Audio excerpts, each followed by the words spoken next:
Good morning. आज की इस वीडियो में हम भारतीय संविधान का एक महत्वपूर्ण पार्ट जिसे मौलिक कर्तव्य कहा जाता है, इसके बारे में अध्ययन करेंगे। जैसा कि अभी तक हमने मौलिक अधिकार, राज्य के नीति निर्देशक तत्व, इन चीज़ों को अध्ययन किया और उनको समझा कि इनका संदर्भ किससे है। तो इन चीज़ों का जो संदर्भ था वह राज्य से था, यानी वह राज्य को कुछ करने के लिए या कुछ नहीं करने के लिए निर्देशित था। लेकिन जो आपका अगला पार्ट है वह राज्य की एक महत्वपूर्ण इकाई, जो उसकी जनसंख्या है, उसके नागरिक हैं, उनसे संदर्भित है, उनके लिए कुछ अपेक्षाएं हैं, उनसे कुछ करने के लिए आशाएं हैं। तो यहाँ पर जो मौलिक कर्तव्य का प्रावधान है, जब हमारे देश का संविधान बन रहा था तो संविधान निर्माण के समय मौलिक कर्तव्यों को देश के संविधान में शामिल नहीं किया गया था, बल्कि इस प्रावधान को बाद में संविधान में आवश्यकता के आधार पर जोड़ा गया। जैसा कि जब संविधान का निर्माण हुआ था तो उस समय देश की कंडीशन कुछ ऐसी नहीं थी कि उसमें बहुत सारे नागरिकों के लिए ऐसे कर्तव्यों का समावेश किया जाए जो करने के लिए अभी वो प्रशिक्षित नहीं है। तो इसीलिए उस समय इनका प्रावधान नहीं किया गया था। लेकिन बाद में जब देश की स्थिति सही हुई तो देखा गया कि जो नागरिक हैं वह अपने अधिकारों के प्रति तो काफ़ी जागरूक हैं, सजग हैं, उसके लिए प्रयत्नशील हैं, लेकिन वह अपने कर्तव्यों के लिए, जो उनके कर्तव्य होने चाहिए, उसके लिए वह अपनी जवाबदेही को नहीं समझ रहे हैं। क्योंकि जैसा कि कहा गया है कि अधिकारों का जो कॉन्सेप्ट है, इसके लिए कहा गया कि कर्तव्यों के संसार में ही अधिकारों की प्राप्ति संभव है। यानी जब हम अपने कर्तव्यों को करते हैं तो हमें अपने अधिकारों के लिए कहीं पर जाने की, किसी से लड़ाई करने की, कहीं पर मांग करने की आवश्यकता नहीं होती है, बल्कि वह हमको स्वतः ही प्राप्त हो जाते हैं। तो भारतीय संविधान में भी मूल कर्तव्यों को समाविष्ट करने के लिए एक समिति का गठन किया गया, जिसकी अध्यक्षता स्वर्ण सिंह जी ने की थी।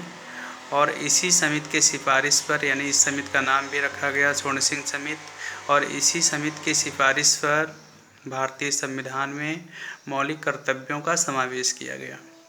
इस जो मौलिक कर्तव्य का कॉन्सेप्ट लिया गया हमारे देश में, यह सोवियत संघ के संविधान से, यानी पूर्व सोवियत संघ जो था उसके संविधान से लिया गया।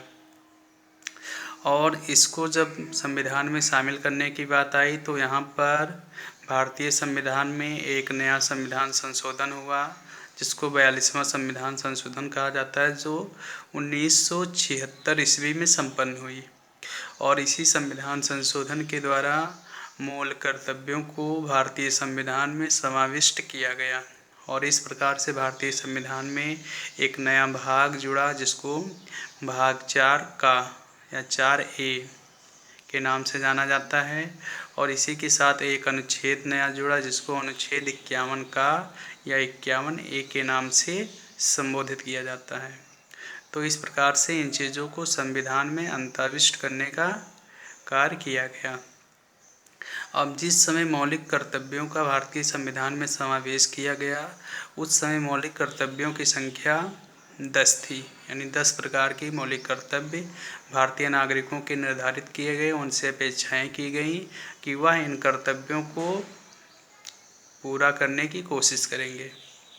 चूँकि जो मौलिक कर्तव्य हैं उनकी प्रकृति ऐसी है कि उसके लिए किसी व्यक्ति को करने के लिए बाध्य नहीं किया जा सकता, उस पर प्रेशर नहीं डाला जा सकता कि आपको ये कर्तव्य करने ही हैं। जैसा कि अभी आपने इसके पहले राज्य के नीति निर्देशक तत्व के अंतर्गत पढ़ा था कि राज्य के नीति निर्देशक तत्व जो होते हैं उसको करने के लिए आप राज्य को बाध्य नहीं कर सकते हैं। अगर राज्य के पास संसाधन होगा, वो करना चाहेगा तो उनको करेगा, नहीं चाहेगा तो नहीं करेगा। तो उसी प्रकार से जो मौलिक कर्तव्य होते हैं वह भी व्यक्तियों के लिए बाध्यकर नहीं हैं। अगर व्यक्ति उनको करने की आवश्यकता समझता है, उसको लगता है कि करना चाहिए, तो वह करेगा, अगर नहीं उसको लगता है तो वह नहीं करेगा। लेकिन यहाँ पर एक चीज़ काफ़ी इम्पोर्टेंट है कि अगर किसी व्यक्ति के अधिकारों की व्याख्या न्यायपालिका कभी भी करती है तो वहाँ पर न्यायपालिका यह ज़रूर देखती है कि उस व्यक्ति ने अपने कर्तव्यों का पालन कितना किया, और यही मौलिक कर्तव्यों का संवैधानिक महत्व भी है। यानी अगर वहाँ पे व्यक्ति ने अपने कर्तव्यों का पालन किया है तो उसके अकॉर्डिंग उसके अधिकारों की व्याख्या होगी, और अगर उसने अपने कर्तव्यों का निर्वहन नहीं किया है तो फिर उसके मौलिक अधिकारों की व्याख्या भी उसी के अकॉर्डिंग होगी। यानी अगर आप कर्तव्य करेंगे तभी आपको अधिकार प्राप्त करने की आज़ादी होगी, नहीं तो आपको अधिकारों से उसके यानी आपके कर्तव्यों के अकॉर्डिंग उसकी व्याख्या की जाएगी। अब जैसा कि आपने देखा है कि जो मौलिक कर्तव्य होते हैं या किसी ही व्यक्ति के जो कर्तव्य होते हैं, प्रत्येक व्यक्ति क्या करता है कि अपने अधिकारों को लेने की हमेशा कोशिश करता है, लेकिन कर्तव्य के पीछे वह ज़्यादा ध्यान नहीं देता। वह सोचता है कि ये तो सभी लोग कर रहे हैं, होता रहेगा, अगर हम करेंगे तभी होगा, या ऐसे तमाम तरह के वह बहाने करता रहता है। तो इसके लिए भी कभी कभी बीच में उस पर भी विवाद चला, बातचीत चला कि जो मौलिक कर्तव्य हैं इनको अनिवार्य कर दिया जाए, प्रत्येक व्यक्ति के लिए अनिवार्य कंडीशन हो जाए जिससे वह उनके लिए उनको करने के लिए बाध्य हो जाए। लेकिन अभी इसके संबंध में कोई संशोधन नहीं हुआ है, बल्कि यह अभी लोगों से केवल अपेक्षा की जाती है कि वह इन कर्तव्यों को अवश्य पूरा करेंगे। अब यहाँ पे बाद में क्या हुआ, समय के साथ इसमें एक और संशोधन हुआ जिसके आधार पे भारतीय जो मौलिक कर्तव्य हैं नागरिकों के, उसमें 11वां मौलिक कर्तव्य ऐड किया गया, और यह संविधान में 86वें संविधान संशोधन 2002 के द्वारा अंततः स्थापित किया गया। और इसके द्वारा प्रावधान किया गया कि जो भी 6 से 14 वर्ष तक के बच्चे हैं उनके माता पिता, और यदि माता पिता नहीं हैं तो उनके जो अभिभावक हैं उनका यह कर्तव्य होगा कि उस बच्चे को शिक्षा उपलब्ध कराने का प्रयास करें। तो इस प्रकार से वर्तमान समय में भारतीय संविधान में टोटल 11 मौलिक कर्तव्य पाए जाते हैं, जिसमें प्रत्येक व्यक्ति से यह अपेक्षा की जाती है कि वह इन कर्तव्यों को अवश्य पूरा करे। अब यहाँ से बहुत सारे क्वेश्चन बनते हैं, उन क्वेश्चनों को आपको दृष्टिगत रखते हुए इसका अध्ययन करना है। जैसे क्वेश्चन बनता है कि भारतीय संविधान में मौलिक कर्तव्यों को किस देश के संविधान से उद्धृत किया गया, किस देश से लिया गया, तो पूर्व सोवियत संघ के संविधान से लिया गया। अगला क्वेश्चन बनता है कि भारतीय संविधान में मौलिक कर्तव्यों को किस समिति की अनुशंसा पे शामिल किया गया, तो किस समिति की अनुशंसा पे किया गया, स्वर्ण सिंह समिति की अनुशंसा पे शामिल किया गया।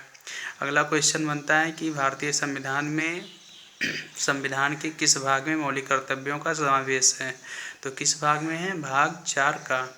अगला क्वेश्चन बनता है कि किस संविधान संशोधन द्वारा भारतीय संविधान में मौलिक कर्तव्यों को समाविष्ट किया गया, तो किस संशोधन द्वारा, 42वें संविधान संशोधन के द्वारा। अगला क्वेश्चन बनता है कि किस अनुच्छेद के अंतर्गत मौलिक कर्तव्यों का वर्णन है, तो किस अनुच्छेद के अंतर्गत है, अनुच्छेद 51 का के अंतर्गत इनका वर्णन किया गया है। अगला क्वेश्चन बनता है कि 42वां संविधान संशोधन कब किया गया, तो 42वां संविधान संशोधन कब किया गया, 1976 ईस्वी में किया गया। अगला क्वेश्चन बनता है कि प्रारंभिक समय में जब मौलिक कर्तव्यों को समाविष्ट किया गया तो उस समय उनकी संख्या क्या थी, तो उस समय उनकी संख्या क्या थी, 10 थी। अगला क्वेश्चन बनता है 11वां मौलिक कर्तव्य किस संविधान संशोधन द्वारा संविधान में शामिल किया गया, तो वह 86वें संविधान संशोधन द्वारा शामिल किया गया। या क्वेश्चन बन सकता है 86वां संविधान संशोधन कब किया गया, तो 86वां संविधान संशोधन 2002 में संपन्न हुआ। अगला क्वेश्चन बन सकता है कि 6 से 14 वर्ष तक के बच्चों